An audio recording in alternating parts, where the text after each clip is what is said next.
All right, everybody, welcome back. We are your sideline sisters coming to give you the news straight up, no chaser, everything that went down from last Thursday. We're going to bring you up to today. That's And right. boy, yeah, March Madness is coming, as well as these upsets that we're going to discuss as well, because there was two major upsets within the past week. Oh, Courtney, I am Michelle Bloom. I am Angela Court, and we are sideline sisters. Let's get it popping. Woo. Take it away. Take it away. All right, so let's go back to February the 6th. Who, buddy? Has an easy time with Georgia defeating them 74-42. Kids had 11. Wally had 13. Tisha Johnson had 12. Easy win, easy win. Then we have Notre Dame, who is still undefeated in the SEC conference, taking on Stanford. This was light work for them. The score was 96-47. My, Mm. my girl, Double H, Double H. Double H, scored 24 points. Mm. Miles finished with 20, and Mm. West Bell finished with 13. Okay. Okay. Then we got number 4 ranked Texas. He scored 87 to Vandy's 66. Mm-hmm. That one. Then we have Tennessee taking on UConn. Woo. I got a video for that one. Oh, man. Oh. Check this out. And for the first time since 2007, Tennessee has defeated Connecticut.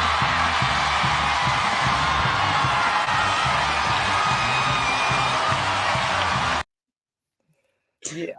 Woo. That was a lot. That game right there. OMG. Let me say this.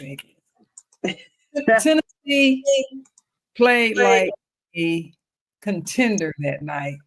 And I think they executed their plan very well. They rebound, they scored, they were up in Connecticut's face. Connecticut was just discombobulated. They didn't know what to do. Oh, And yeah. come on, You know what? Let go me ahead. just add this. Tennessee pressed the entire game. Who The did? entire game. But she has 3 sets of rotations, and She had UConn legs plays in 5 mostly. She had fresh legs, but you know what? UConn, they had a smaller lineup in there as well. They did. Smaller lineup. And Tennessee's defense was just picking at those UConn Huskies. Oh my God. And that just gave them momentum. The crowd was hype. It was. I mean, that Pat Summit, I know she was smiling. I know Mm. she was. It almost like they was in Cameron Stadium with the Cameron Crazies. Okay. Rocky Top was Rocky Topping Yeah. last week, I must say. Woo. I was like, well, what's going on with AZ Fudd? Like, she's just like out of sorts. I don't know. And I'm gonna have to agree with Gino. It was too much standing around. They weren't moving. They was like, "What? You gonna do something with the ball? You gonna do something?" I felt like Paige Beckers. She didn't take over. She didn't take over. I was disappointed. I would say this: the defense was set specifically to keep her out of sorts and keeping her from doing what she needed to do. But it seemed like it was more of a one-on-one type thing. It wasn't like really any offense being ran for you. Mm. I mean, like, when I coach, my out of bound plays, we're gonna score off of out of bound plays. Oh, for sure. My kids are gonna know it from the key, like every play. If I say let's run one, that means it's gonna, step back, take that 3, whatever. Mm. I'm like, I just like the fact that it just seemed like it was just like out there playing a pickup game. It did, and for the most part in the first half, it was even Steven. Yeah. First half, and then in the third quarter, Tennessee went on like a 15-6 run. Gino had to call that timeout. Be like, what the hell are y'all doing? What are you doing? Again, too much standing around, and then, UConn, they did pick up a little momentum. He had to get all up in their jump, get up in their face, and they slimmed the lead down, to 74-76, because it was 52-45. That was the biggest lead of the night for Tennessee. And then, we kind of just went kind of back and forth when UConn got together. Yeah, but that was when it was over, just tell they were out of gas. I mean, haven't beat them since 2007. 18 years. 2007, y'all. That is crazy. So that means Pat Summitt, the best, could not beat them. Wow, that was crazy. If you put it in perspective, Pat. I know. You couldn't beat them, man. Like I said, this coach, she has done a phenomenal job with these girls. There have been too many close games that they should have, could have won. And this game right here, I think put the cherry on top for their season. I think it's nothing but up for Tennessee from this point on, to be quite honest. Yeah, I'm like, I hate it for whoever's bracket they're in. I hate it. Yeah, I mean, because they like running on all four cylinders now. All of them. Yeah. So let's say pick up with number 6. LSU takes on Missouri, 71-60. LSU has done quite well, but a lot of their games are like super close. They have been getting by the hair of their chinny chin chin. Right. Clemson on Duke wins 74-55. Oklahoma and Ole Miss. That was like a 10-point game. Oklahoma Miss 66-56. But the rematch is coming. Maryland takes on Oregon 79-61. Oh. Which I don't understand, because then they turn around and lose to UCLA by 10 points. SMU loses to Georgia Tech by 1 point. Ooh. So let's check this out, y'all. So the new poll is out. And we're going to talk about another upset. I know it breaks your heart. Yeah. It breaks my heart, but you know what? I'd rather them lose now than lose in the tournament. Because at least now, and we know it's because Ashley Watkins is not there. They don't have that big inside presence anymore. Like Camilla, they could just throw it up. Camilla will catch it later. You don't have that right now. Don't have the Cardosa no more. No more Cardosa. No more Cardosa. I like Kits, but Kits is not a banger. She's not gonna bang. Sanaya is okay. But she has to learn as a shot blocker, when am I, crossing the line? Like, am I going to be able to block everybody's shot? I know that's something you've probably been doing all year long. And, you can't really fault the rest, because at the end of the day, you still playing a team, and you can't, once you figure out how the rest are going to call the game, you got to adjust. Yes. So maybe I'll take a risk and like, I think 2 of the fouls that she got was legit because she got them on the hand or she got them with the body. There was only one good block that was called a foul. So I think they got her out of her game. So, and as you all can see, we are talking about the upset that was handed to South Carolina by the Texas Longhorns, because the first game, this is how I thought the first game should have been played. Well, since we talk about it, I'm just going to go ahead and change it. So the first meeting at South Carolina, 67-50. In Texas, they lost. South Carolina lost 66-62. South Carolina never led in this game. Never led in. Never led. But Texas bigs along with Booker pull off the upset. Which, if we go back to this one, you see UCLA is number 1, Notre Dame is number 2, Texas is now number 3, whereas South Carolina has been holding number 2 spot for quite some time. Which Dawn is hoping, and she said at the end of one of her videos, she said, I hope either Tennessee or, because I think it's a three-way tie right now for first place in their conference. In the SEC? Yeah, she said she was hoping either LSU, Texas, and South Carolina, 10-1. Yep. So she said, I hope one of them lose, so that they can go back to number 1. But because right now LSU has the edge. Well, you know what? LSU has it. They got a person for position, and they actually are playing good ball right now. Again, you got players on LSU that are stepping up. Michaela Williams. What about Gilbert? Did you see that last game? Gilbert went off. She did. Yeah, so you got Texas 3, South Carolina at number 4. They have never been at number 4 in like the last 3-4 years. But anyway, LSU number 5. Which moved Notre Dame up.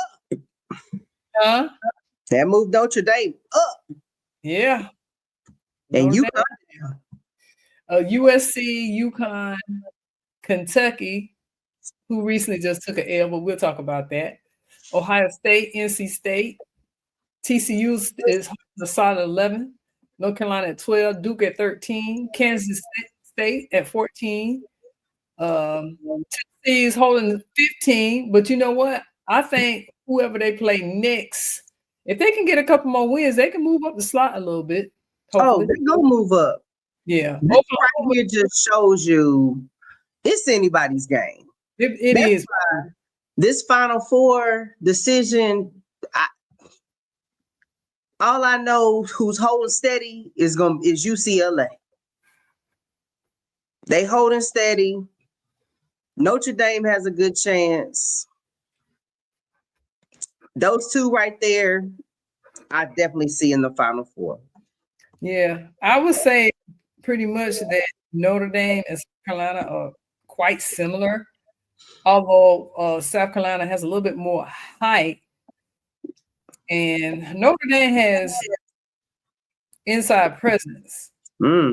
South Carolina has more experience inside presence. So, but they are similar. They are a similar team because their guards can at any time for the game. Although I don't know what happened last game. I don't know. But like I said, I'm glad they won. They lost early. Okay. It's a reality check. So, you're either going to come to play or you're not going to come. Right. True. Yeah. So, rounding out 25 is Baylor. Creighton is at 24. Florida State's 23. Michigan State's 22. Alabama's 21. Oklahoma State 20. And Georgia 19. West Virginia is 18. And Maryland 17. And Oklahoma is rounding out 16. Said Tennessee is 15. And that is what we have right now for the AP top 25, which may change again. Again. The SEC is still running the show for women's basketball. They still running it. It's all good though. ACC, we still got representation. Yeah, we do. We still got representation. All right, so moving on to February the 9th. We did talk about Texas taking on South Carolina, and they won. LSU versus Tennessee. LSU finishes off Tennessee 82-77. That was a great game. Yeah, it was. But I'm glad they finally come together because this could be your Cinderella team that's gonna have an upset. You watch, they're gonna be the Cinderella team. All right, so UNC I think so too. You will But see. you're right. Your girl, Kaylin Gilbert, though, she's stepping up. She's freshman, right? Yeah. Freshman. She's doing it. She's stepping up in the way that I thought Michaela Williams did last season, which Kaylin Gilbert is kind of, to me, a little further ahead than Michaela Williams was last year. So, right. Let me check that out. I think she was a transfer. And she's a reserve at that. That's the thing. The what? She's a reserve. Kaylin Gilbert. Yeah. So, she hit them little clutch free throws. And that sealed it for him. That sealed the win for him. Yeah. Flage, she's still gonna do her thing. She's normally averaging like 21 points, but I think she only had like 12 points in that game. Well, I mean, she's sharing the sugar. She's sharing the sugar. Whew. So again, Tennessee and those threes, they're that team that lives and die by the three. Yeah. That's been like the equalizer for them, their threes. Make a correction on what you said. I think that Kaylin Gilbert is a transfer because she's actually a junior. Okay. Yeah, she's coming from don't see it from here, but she's a junior. Yep. And just to throw it out there, LSU bench outscored Tennessee 36-6. Yeah. And a lot of that has to do with Gilbert. Mm-hmm. She played a fantastic game. So then you go right there. I thought Moki was going to pop a vein in her neck in that game. The way she was she's going to pop a vein. That's every game. UCLA defeats Oregon by 10, like we said earlier. I bet you that was a good game to watch. And they did play in Oregon. NC State beats Florida State 97-74. That was no contest. And Maryland over Washington 81-73. So yeah. Well, all I can say is the women's team did better than their men's team by beating Clemson. Mm-hmm. That was a close one too, 53-51. Carolina's going to have to do better. They're going to have to step it up. Mm-hmm. If they want to make it to the Sweet 16, they cannot have these close games. They're just getting by. They're just getting by. They beat Clemson like about 2 points. Yeah, 53-51. So that was a close game. Oh, and then there was the Ole Miss and Oklahoma rematch. I'm gonna let you talk about Cheryl Swoops while I load that. It's okay. Oh, yes. So we told y'all that this month we're gonna be coming at you since we are celebrating Black History Month, even though we know Black History is 365. We're gonna talk about Cheryl Denise Swoops. That's right. I'm gonna give you her government name, Cheryl Denise Swoops. Born March 25th, 1971, Cheryl Swoops was the first basketball player signed in the WNBA. Okay, she is a 3-time WNBA MVP and was named one of the league's top 15 players of all time. She's also 3 Olympic gold medals and is one of 11 basketball players to have won an Olympic gold medal, an NCAA championship, a FIBA Cup gold, and a WNBA title. That was a mouthful in itself. I need to come up for air. That was a lot. But when I tell you, I'll just give you a couple of little stats right here. Cheryl played for the Houston Comets, along with your likes of Lisa Leslie. Y'all know Lisa Leslie. She played with the Seattle Storm, Tulsa Shock. Cheryl, once she retired from the WNBA, she went on to be an assistant. Draws out a little bit more. Oh, my bad. Loyola and also she was an assistant at Texas Tech. And now you can hear Cheryl on her podcast, Queen of the Court. Love it, love it. Which you can hear that. But just a few little statistics for you in the WNBA. She scored over 4,000 points, over 1,500 rebounds, over 1,000 assists. Right there again. Cheryl Swoops is our Black History Month women's basketball highlight player of the day. Cheryl Denise Swoops. All right, Cheryl Swoops. Yes. Hey, girl. I know when I went to go see them in Atlanta, that was my first time going to a women's NCAA. Mm-hmm. And it was like swoop, swoops. I'm like, why are they booing her? Because that's what it sounded like they were doing. It's like swoop, swoop.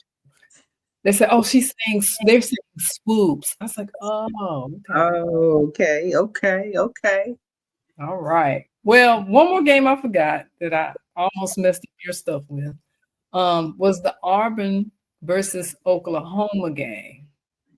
You know, with Coach Johnny. I like Coach Johnny. She'd be like cool on the side. Check this clip out. Oh, the miss there. And she does spend her final timeout. Got her hands on the hip. That mama's hands on the hip. Full court. Okay. Get it in. Boston gets it across. Now Tigers working in the half court. You know they're going to look for Gaston. There's Gaston trying to muscle her way. Almost went in. Culleton with the personal foul, and Deanna Gaston's got 2 free throws on the way. Gaston is 72% free throw shooter. And her first miss of the night.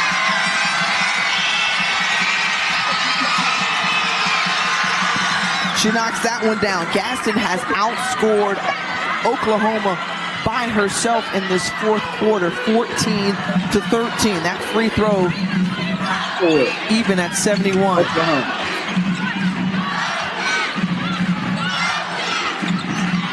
And with 2 timeouts, Oklahoma says, we're going to go with what's worked. Oh, let's look at it again here. Oh man, I'd have.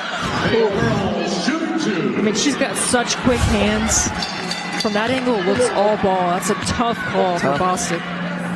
But for Oklahoma, you run your offense, and it's Skylar Vann to Peyton Verholt. Just as you said, you knew she would need it at a critical time. A bit hard for them to guard her. It's taken by committee, so we'll see if they can get into her now and make them pay.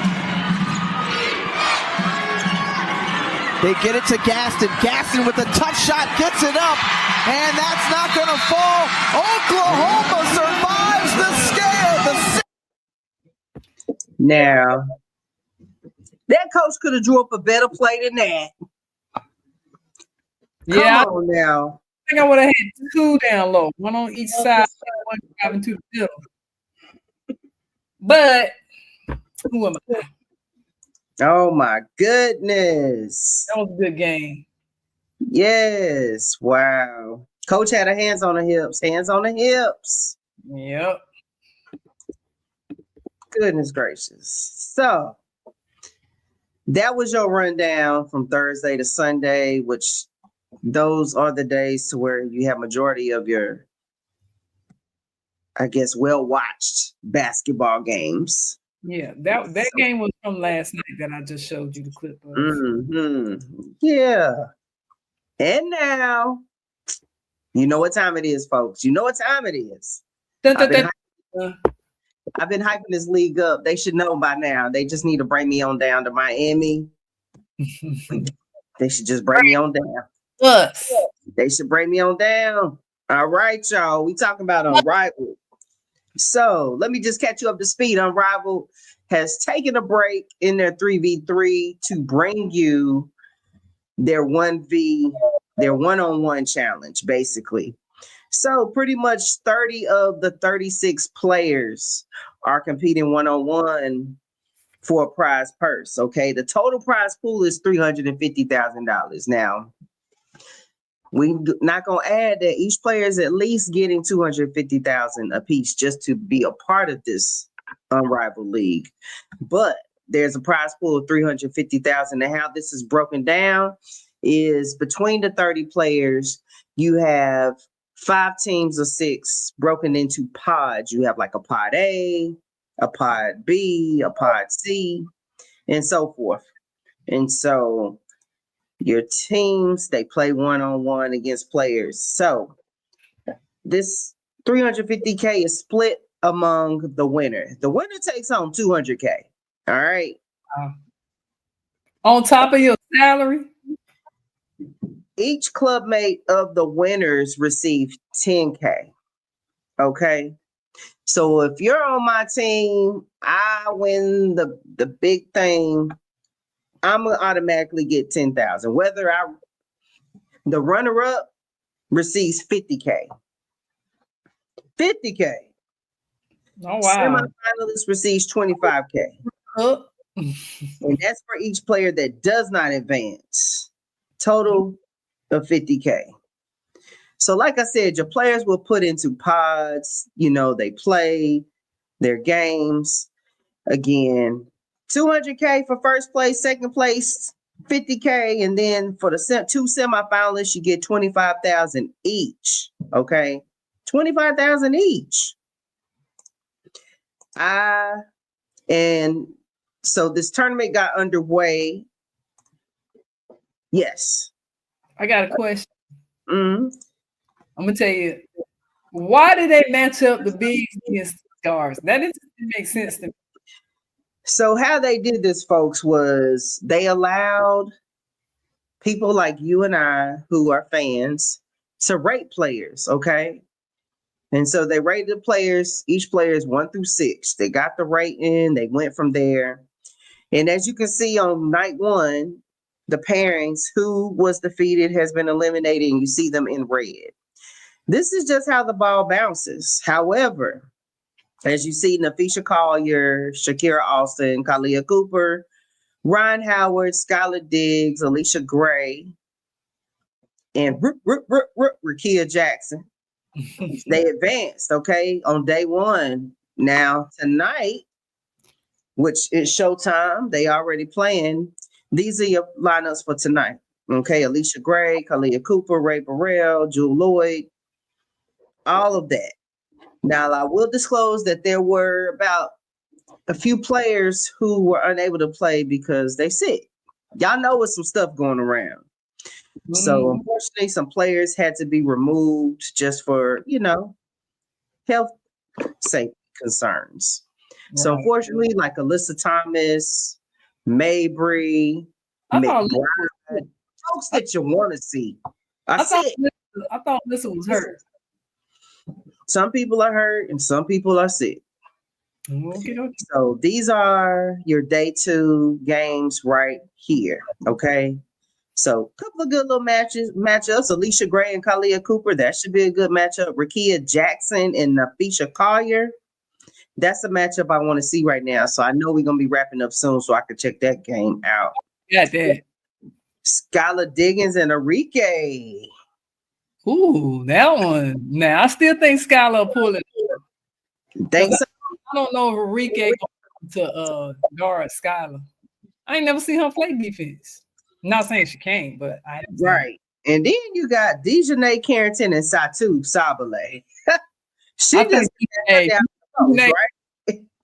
Dejanay got that one. So she just gonna back her down in the post. And I think Kalia Cooper, she can beat Alicia Gray. Yeah.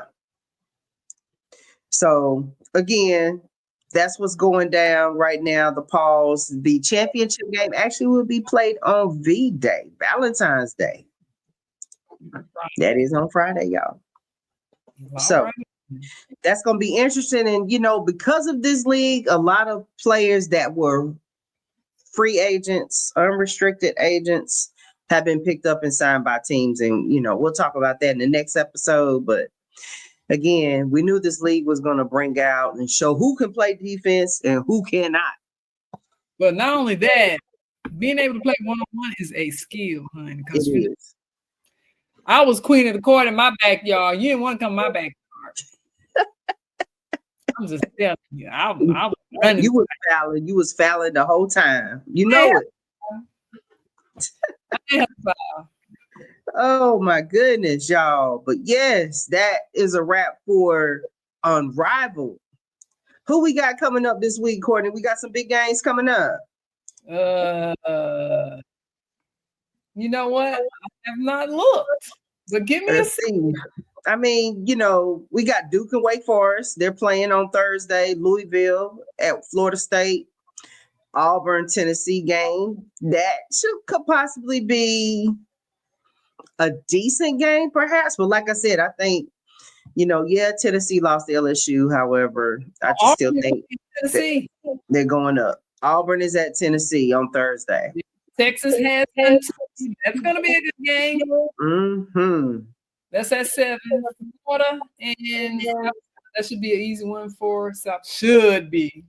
But a good game. This is past my bedtime because they are on the West Coast, y'all. UCLA and USC. So are they playing? And that's on the card. Darn it. Fuck, y'all. That's that West Coast time. So I think it should be easy work for UCLA. It should be easy work. So guess what I heard from the grapevine yesterday? Oh, tell it. You know Betts from UCLA, right? Yeah, Lauren. Her sister has committed to play for UCLA too. Dun, dun, dun, dun. Yeah, we're going to do a McDonald's All-American show. Oh. The East-West McDonald's game is getting ready to be played soon. So yes, we will have to bring you all the commits who will be playing, which we know some of them will be going to South Carolina because we know Dawn gets All-Americans. Yeah, not many. You be surprised, honey. She gets All-Americans, so we already know it's at least 2 of them on there that will be that have committed. And there's 2 that's committed, and there's one that she really wants that's out on the West Coast, but we'll see where she is. But there's 2 that's decided. You'd be surprised. A lot of these West Coast schools have snatched them up, like Stanford. LSU got like 4. 4. Wow. Yeah. Kim always talking about Dawn. She got all of them next year. Yeah. Wow. Sienna Betts is her name, y'all. Mm-hmm. Sienna Betts coming in at 6'4". Playing with her sister. Girl, can you imagine the 2 of them being in there? Man, that's going to be something. And I mean, hey, you got Nyla Brooks, 6'1", playing at Bishop Ireton, Virginia. Boo Williams, she's going to North Carolina. Kellen Carroll, 6'2", from Massachusetts. She's going to be playing for Kentucky. Woo! Jada Civil, 6 feet. You need to say that on the show because we try to unrivaled. Yeah. So I mean, it's. I think the women's game, y'all, is just we starting to see some good playing now. It kind of went down. It did. It kind of went down, but now I think we starting to see some competitiveness and everything. So we're gonna see. The women still playing hard. I don't know about these guys, but the girls are still playing hard. One more nugget. Okay, give it to them. Charlotte Sting might be coming back. I know we don't have to drive to Atlanta or to Washington, D.C. to see a game. Yes, the WNBA has trademarked the Sting logo. You know what? We can catch the train down, Michelle. That's it. That's a nice train ride down to Charlotte. Catch an Uber to the game. Just sit back. Yes, I'm going to just do like the Carolina Panther fans. Like you said, just sit back, take the train. That's it. Yep. Man. Yep. All right. So it's been another great show. We hope you catch some Unrivaled tonight. Mm-hmm. Oh, one more thing. Don't forget to like, share, subscribe at Sideline Sisters 542 at gmail.com. And this is a thought. Start thinking about your Final Four. Who your Final Four. Woo. Final Four. Look, it's unchanged up now because South Carolina. OMG. I know. Same game, Don. You know, she was pulling for a Philadelphia Eagles, which big ups to Philly for winning the Super Bowl. Don was like, ain't no need to even get hyped to go to the game. She couldn't go to the game anyway because she was at the game. They was cutting off the air traffic, but she said she was going to go, but they cut off air traffic between certain times, so she couldn't go.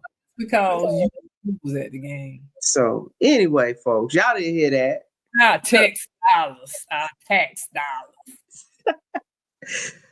But like Courtney said, y'all like, share, subscribe, Sideline Sisters 3542 at gmail.com. Send us some comment, suggestion, whatever you got. We want to hear from you. All right. So until next time, take care. Peace. Peace.